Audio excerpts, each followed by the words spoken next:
and welcome to Prune Insiders. I'm your host, Michael Adams.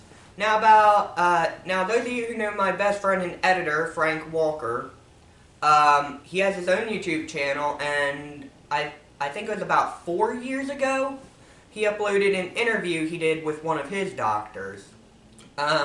He's also a prune belly survivor. So I had asked him if I could put the interview up on my channel because I've noticed at the end he shows 1 or 2 pictures of what prune belly looks like, and throughout the video, Frank and Dr. Gurr, his doctor, is sharing a lot of good information.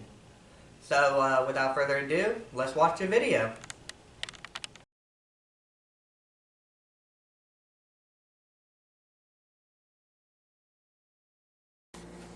Hi, my name is Frank Walker, and I was born in 1967 with Prune belly syndrome, which is a rare muscular condition where in most cases you are born completely without abdominal muscles, or some variation of that. I was born completely without them, and it also led to other issues such as urinary and kidney. And when I was 15 years old, my doctor told me about a possibility of a surgery where they would take muscles from my legs and put them into my stomach to replace the missing muscles. And it had not been done for the purpose of prune belly syndrome, so it was kind of a new thing for that reason, and it was worth the attempt to do it. And this is the man who did it. His name is Dr. Ralph Gurr. And I wanted to give him the opportunity to talk about what he did with that and what other things he's known for. And that's what we're going to do. So this is Dr. Ralph Gurr, and he's going to talk. Hello, yes, I was fortunate enough to meet Frank when he was a youngster, and his pediatrician had heard that we were doing operations on the abdominal wall in adults, and I had a fairly long experience of this. Mostly it was based on my medical training, where I was very taken with the anatomy of people, and in the early days of the cadavers. And at the age of about 15, I became a demonstrator in anatomy while I was a medical student, because I was so impressed by the way that things were put together. And as time went on, I became a surgeon. That was well tied up with the anatomy and made it much easier to practice. And one day, in fact, I was sitting somewhat morosely looking at the cadavers, muscles that I had dissected and the students had dissected, and then I went off to do a clinic for ulcers of the leg. And while I was doing the clinic, I found, gee, there must be some use for these muscles that I keep dissecting out. Maybe I can close these ulcers. And it turned out to be so, yes, I could close the ulcers. And then, as I've found that I could move muscles without causing ill effects, and making them take the place of muscles that were either not there or had been damaged or had been lost. And it was under this setting that Dr. Carrillis approached me one day to say, I see you are doing a lot of transpositions of muscles of people with hernias of the abdominal wall. That's weakness of the abdominal wall. Usually the abdominal wall has either collapsed or been operated on, but there are defects there, and it leads to a lot of effects. The abdominal wall is a very important set of muscles, not thought of much, but it makes it do a lot of good things like emptying the bowels, having babies, and protective, and so on. And so when I met Frank first, I was well versed in transposing muscles from the thigh and turning them on themselves upwards to the abdominal wall and replacing the muscles. And we did this on a series. Firstly I did them on patients, I must say, and then I went on to do them on something that you may or may not be familiar with. Beagle dogs, beautiful as they are dogs that have a predilection for getting hernias. And I operate on quite a lot of them and fix these hernias, because otherwise they're going to be destroyed. And the results are very good in the dogs. And then I was doing them on humans, and did a lot of work like this.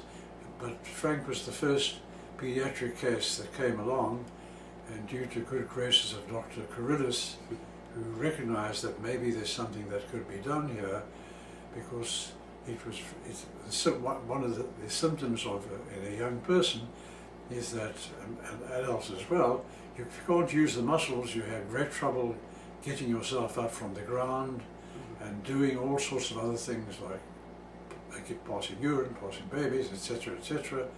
So it's a big defect not to have muscles.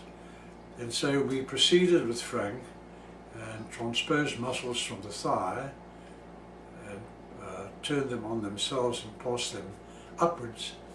And we will show you a diagram of that and what it looks like, and suture the muscles into the abdominal wall.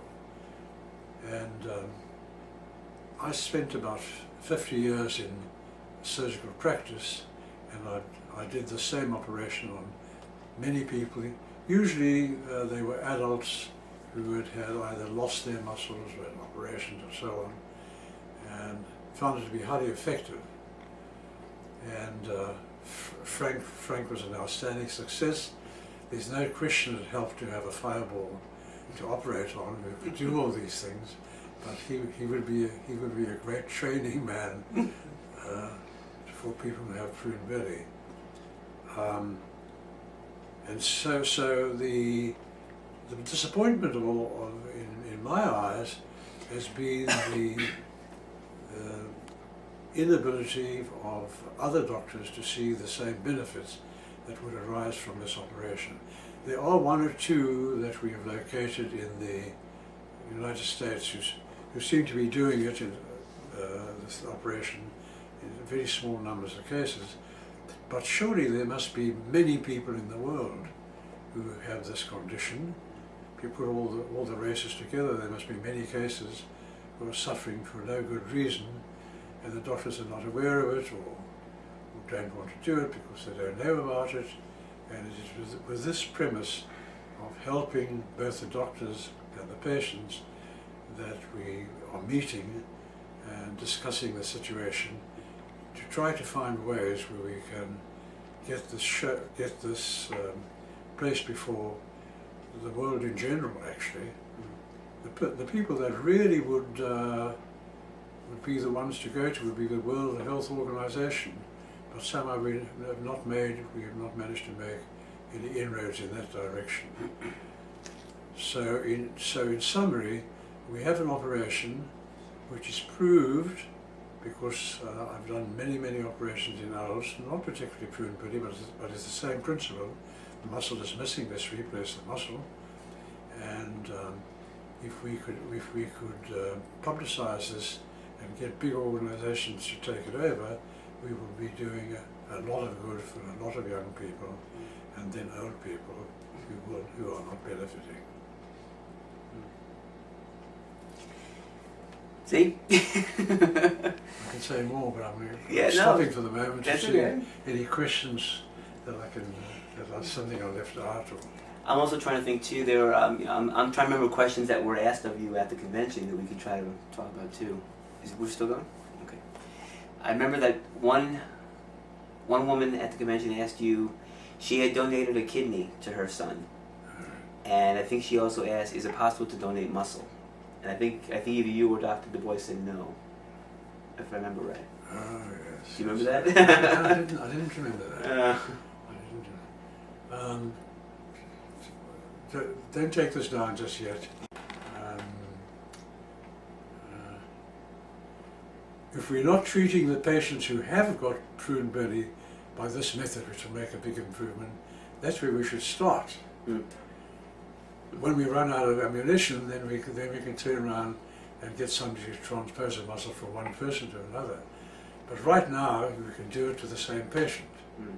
So we don't really need that. Right. Am I right in saying that? It makes sense. Sure. I think so. Yeah. That makes sense.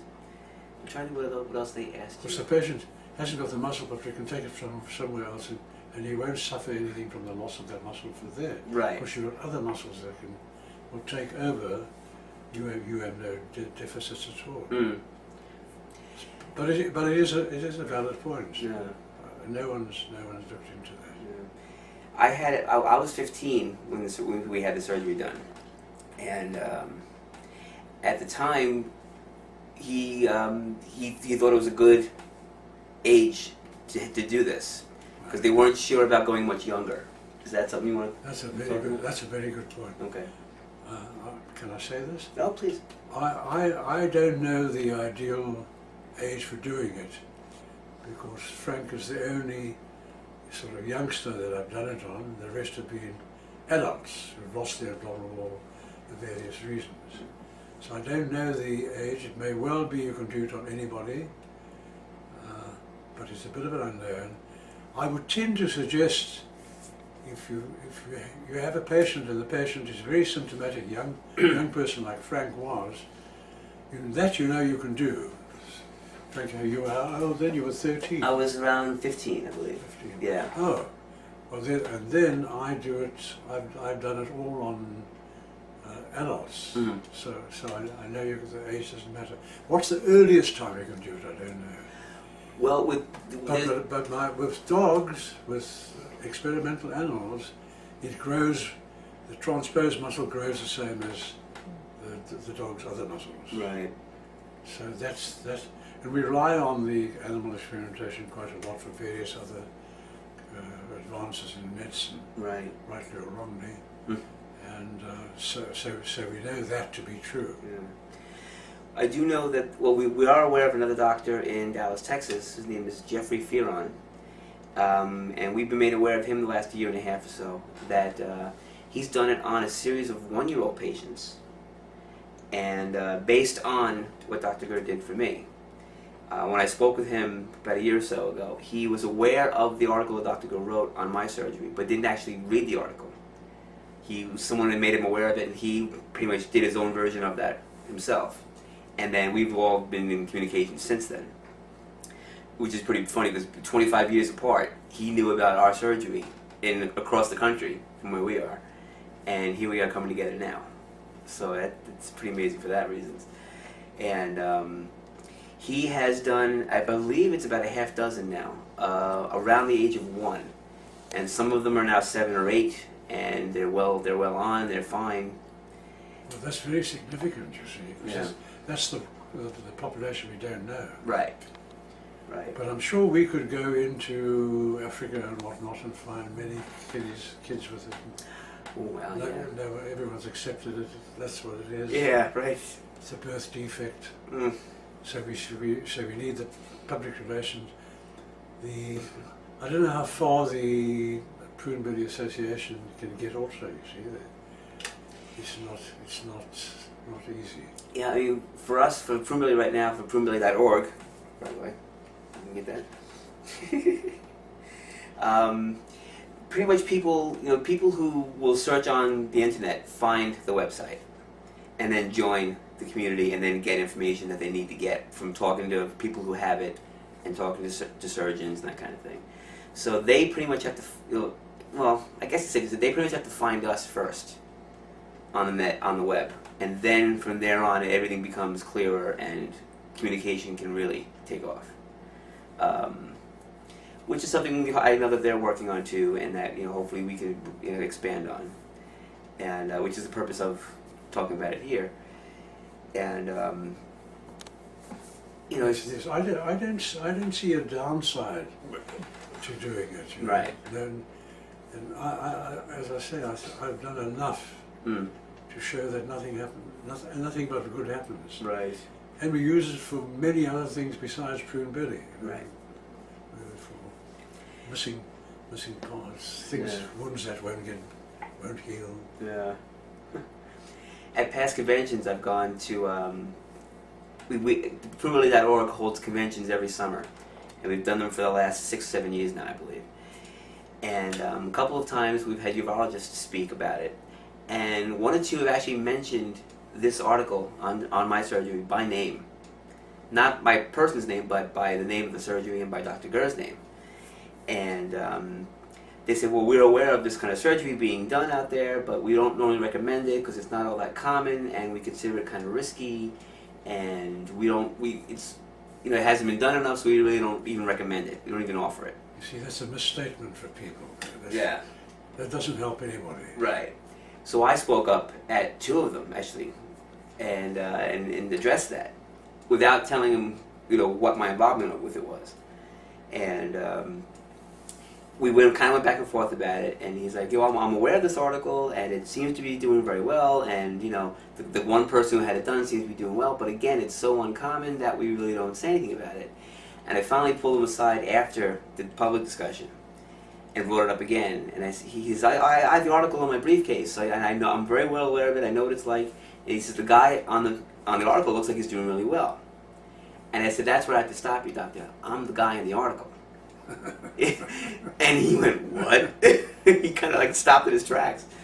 And I said, yeah. See, this is the whole purpose of it. Here you are. Now you see me, and now you understand what's going on. This.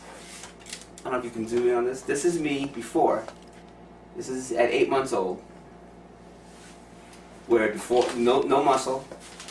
Urinary issues going on as well with the tube and me and things. And and I couldn't breathe. I couldn't get up. I couldn't sit up. I had pneumonia 4 times before I was 4. And this changed all that. Dr. Gur's surgery, I remember him saying it was a 95% correction. Is that valid? Say that again? 95% correction? Yes, that's fine. Take 95%. So in talking about that, the doctor I spoke with was interested, but he was kind of like, well, I'm not a decision maker, my hands are kind of tied, but maybe down the road something can happen from it.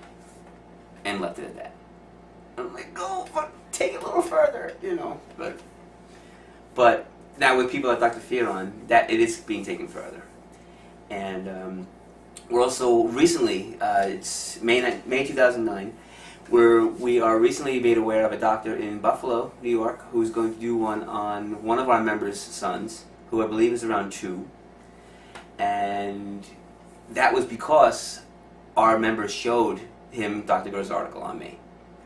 And he's like, yes, I can do this. So that is what we need more of, to get this kind of work done. And again, not everybody may be capable or able to get it done, but overall, you think overall anybody can do it? Can have it done? Oh, yeah. Yes. Mm. And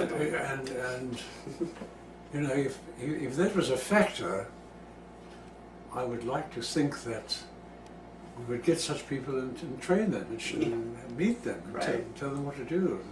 I wouldn't mind even looking over their shoulder and telling them what to do. Yeah, right. But it's simplistic. That's the other thing too. Mm. I'm a bit angry about everything because I'm frustrated because I have other things besides the prune belly that also people are not doing, like they're chopping off legs. Like I've got over here. And got to meet some of the people in person, which is one of the things about the prunebelly.org website, is that a lot of times people don't even meet anyone else with it unless they meet through this website, whether it's at the convention or they meet privately.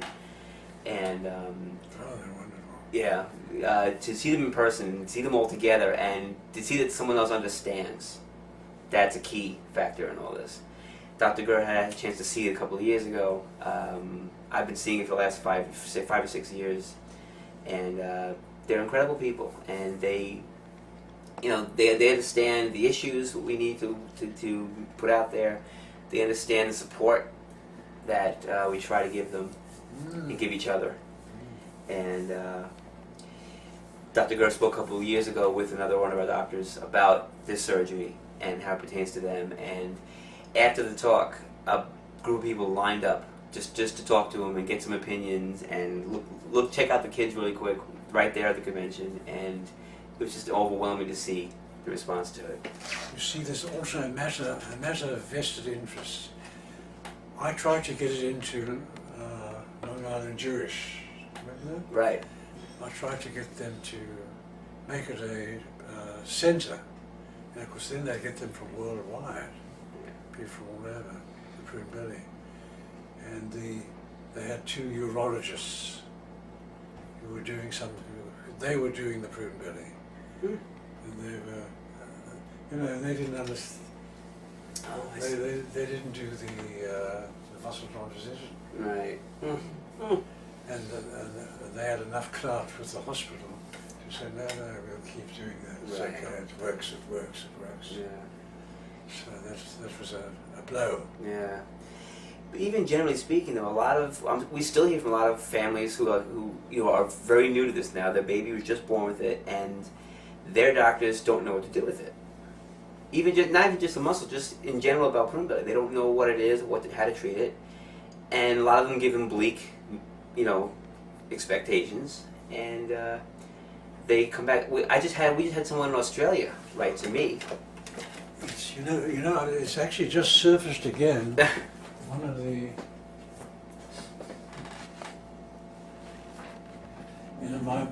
my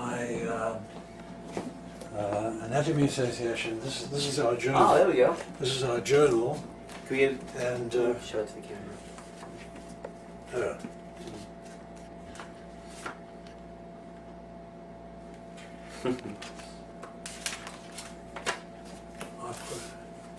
I've got the prune belly in that.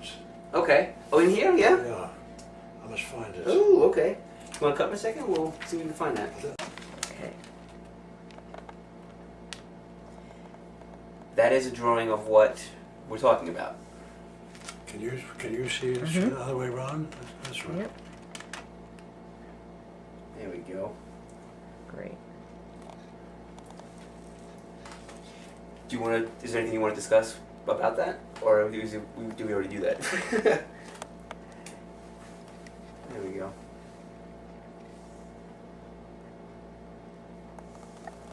Okay. Okay.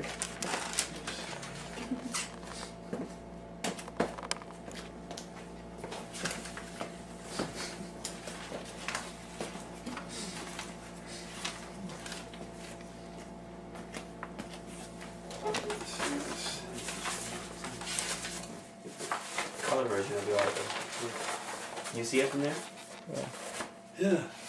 That is an article we had done in Newsday in 2007, where we talked about this procedure. They were very nice enough to let us have a page, and it came out on his birthday a couple years ago. And then, I don't know, can you see on this here too, or do you need to read that?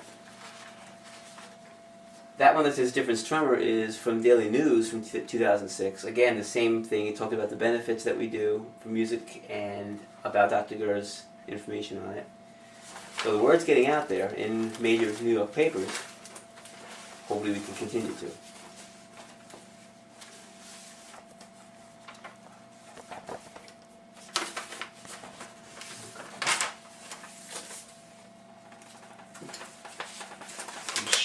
Swamped in papers.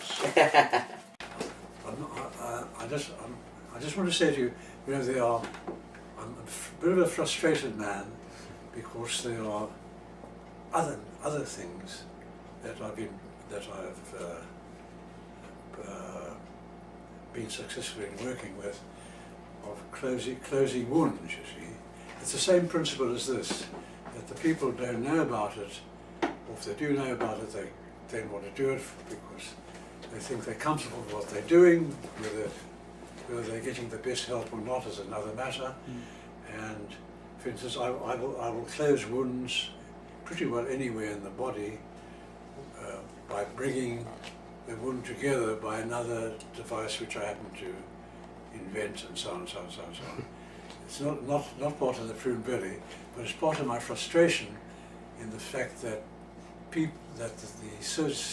medical world is a very conservative group of people who, if they haven't invented it, they will tend not to use it. I do very well with what I'm doing, thank you very much. And I find it very frustrating that I spent, I think I've said this before, so forgive me, that I spent 50 years in surgery and I didn't amputate. Did I say this before? Not on camera. Go ahead. And I spent 50 years in surgery treating many diabetic legs and this, that and the other. I never amputated a single leg. I healed a high percentage of them, not all, but perhaps 95% of them I healed. And this is not, people are losing their legs in their lives. The same with pressure sores. If I may bring it into the present tense, you remember Superman, what was his name? Christopher Reeve? Yes. I mean, he was paraplegic and developed a pressure sore. And the pressure sore was a pressure ulcer or decubitus ulcer. And he died. He died because he got infected. There's no pressure ulcer that I can't heal. And I've got a whole barrage here full of pressure. These are all pressure ulcers and cancers and so on. I can heal. It's the same principle that my colleagues are very conservative. There are many factors which go into the fact that people don't get the best treatment they could get for certain conditions, whether it's pride or finances. I'm not prepared to get into that field, but it makes me very angry.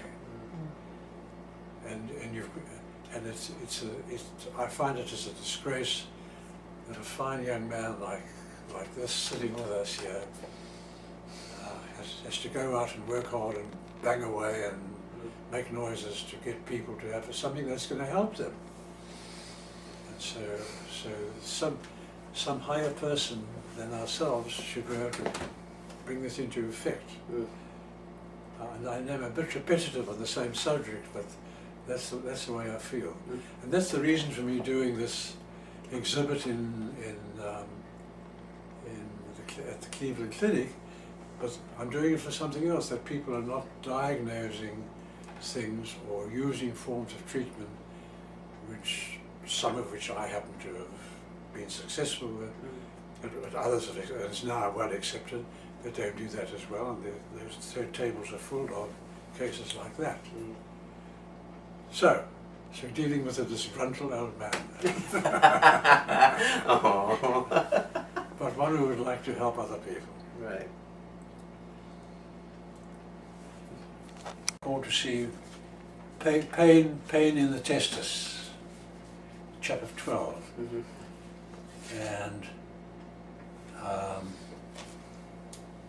And nobody makes a diagnosis.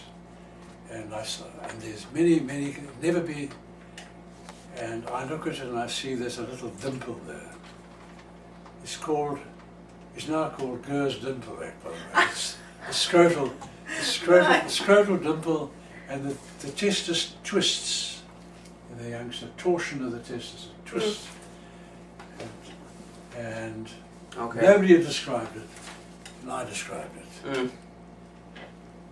I then have another thing over there where they've taken out two and the testes died. They didn't know what it was.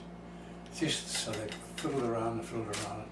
So you can't cut the blood supply off for long. So the testes die. So now, if somebody comes into somebody's office, they have pain in the testis. They spend about 4 or 5 hours finding out what it is. By that time, the testis is dead, and they don't notice that. And I've got a case from a children's hospital with two dimples, one on each side, and it's published in the textbook. When I was looking when you came, I was looking for it in the textbook, and it's not known. So again, I'm showing things like this to the Cleveland Clinic. Yeah, right. So, yes, I must say I love finding things that nobody knows what it is. Right. That's why I don't have enough information on that. Yeah, I was looking at this.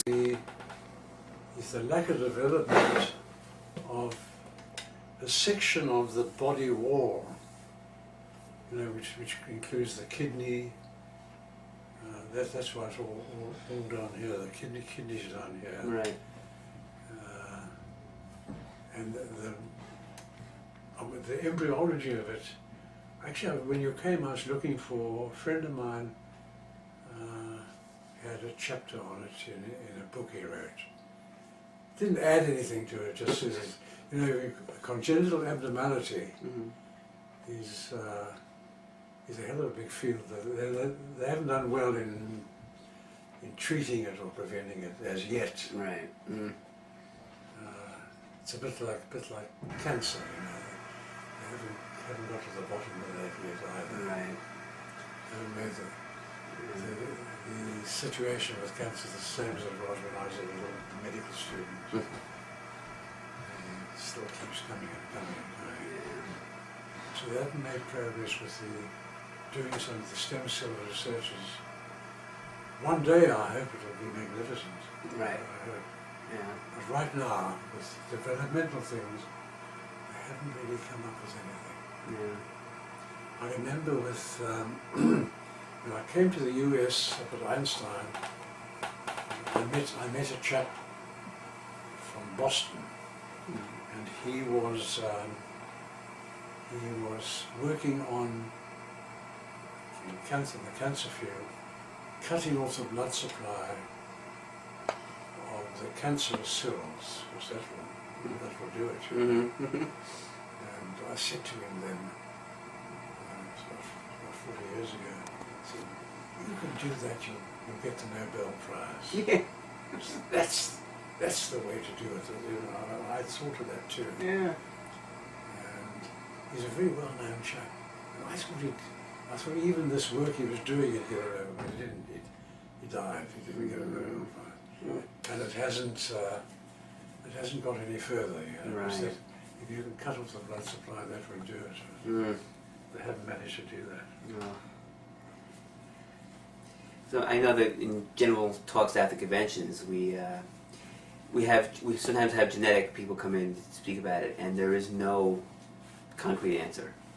We've had families who've had more than one in the family, and then others who've never had it again. I mean, I have a brother who's 3 years younger. He didn't get it.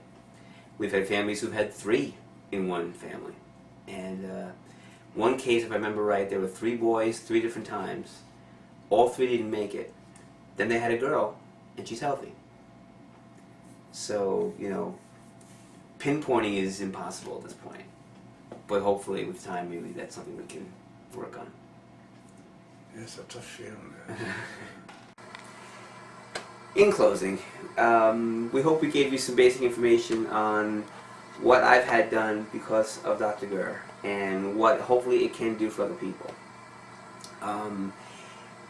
Overall, this is a possibility for anybody who is suffering from Prune belly syndrome, and we hope that it will be taken advantage of.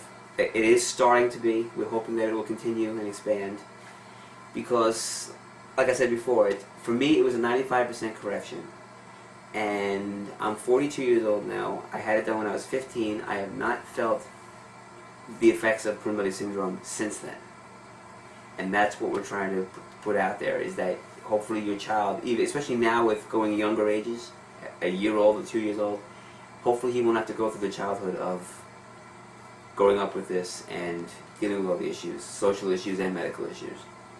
So that's what we're trying to do. We're trying to prevent this, and he is my hero because that's what he did for me. So we hope you enjoyed what we had to say, and we hope we can use it. Wow, everyone, that was an absolutely amazing video. Frank and Dr. Gurr shared a lot of valuable information through there. Now, if any other doctors would like to come on, or any other doctors or survivors or parents or siblings or etc., My phone number and Facebook is in the description below. Please reach out to me. And also for the survivors and parents who don't want to come on the show and want to just talk, I'm here for that too, because I know how hard Prune Belly can be and how hard going through this can be. I hope you enjoyed the video. If you did, don't forget to like, subscribe, and hit the notification bell, and please share the video, and together we can hashtag spread Prune Belly awareness. Thank you for watching, and I'll see you next week. For a long time, I seemed unique from a very early age, asking why, feeling weak, living within a cage, wondering if I am the only one. What was I supposed to make of my limitations? How much more should I take of this situation? Can it be I am the only one? The only one. The only one. All throughout, I found out what love's about, leaving no doubt I'll survive, channel the drive, not deprived. Feel alive.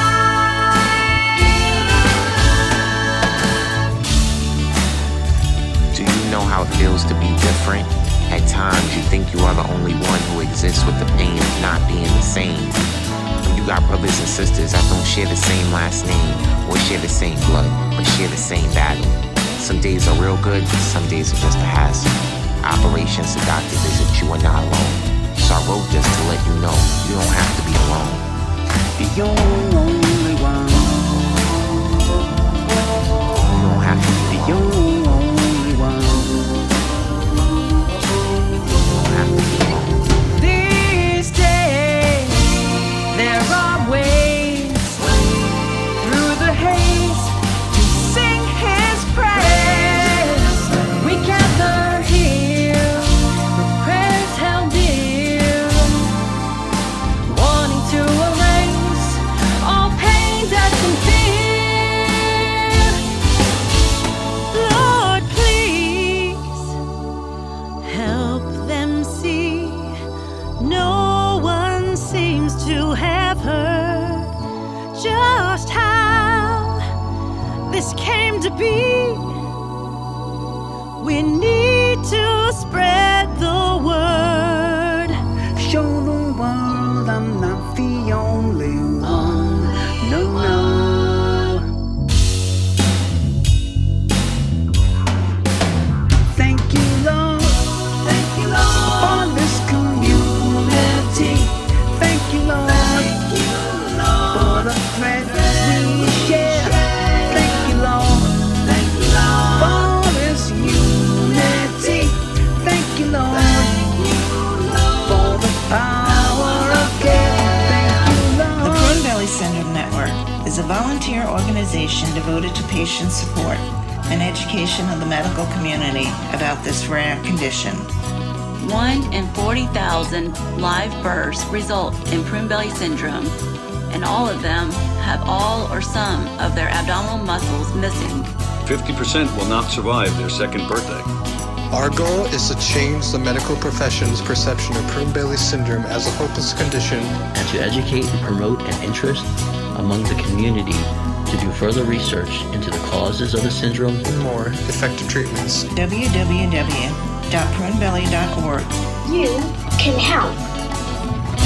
Thank you, Lord, for this community. Thank you, Lord, for the thread we share.